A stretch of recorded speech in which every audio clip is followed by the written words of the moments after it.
তোমরা প্রধানমন্ত্রী হবা ইনশাআল্লাহ, কিন্তু তোমরা হাসিনার মতো প্রধানমন্ত্রী হইও না।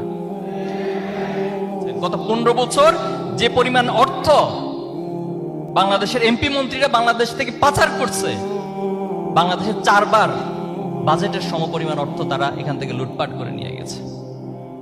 অথচ ছোট্ট একটা দেশ এত কষ্ট করে, এত পরিশ্রম করে মানুষগুলো, অথচ তাদের পকেটে সেই টাকাগুলোকে লুটপাট করে আজকে বেগম পাড়া তৈরি করেছে, বড় বড় প্রাসাদ তৈরি করেছে বাংলাদেশের বাইরে বিভিন্ন জায়গায়। তাহলে তোমরা এমন এমপি হও না যিনি তার দেশের মানুষকে বলছে, এখন অডিও রেকর্ডগুলো সব আসছে, যা ইচ্ছে হত্যা করো বলছে, যত মারা প্রয়োজন তত মেরে ফেলো, এরপর আমার ক্ষমতা টিকিয়ে রাখতে হবে। তোমরা এমন প্রধানমন্ত্রী হও না। তোমরা পুলিশ হতে চাও নাই কেউ, কিন্তু বাংলাদেশকে পরিচালনার জন্য কিছু পুলিশ হওয়া দরকার। কিন্তু তোমরা এমন পুলিশ হইও না, এই যে হারুনের হোটেল আমরা দেখেছি না দীর্ঘদিন যাবত, এখন আর তারা নাই।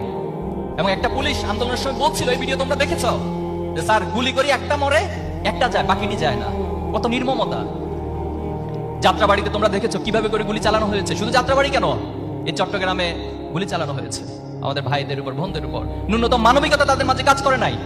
তাদেরকে নিয়োগ দেওয়া হয়েছিল রাষ্ট্রের নাগরিকদের হেফাজতের জন্য, সিকিউরিটি দেওয়ার জন্য, তাদের অধিকার সংরক্ষণের জন্য।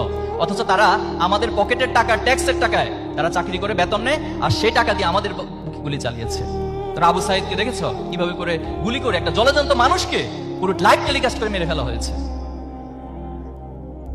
আমরা চাই তোমাদের মধ্য থেকে আগামী দিনে সৎ পুলিশ অফিসার তৈরি হবে, যারা এই দেশকে সত্যিকার অর্থে এই পুলিশিং সিস্টেমটাকে আমূল একটি পরিবর্তন করবে ইনশাআল্লাহ।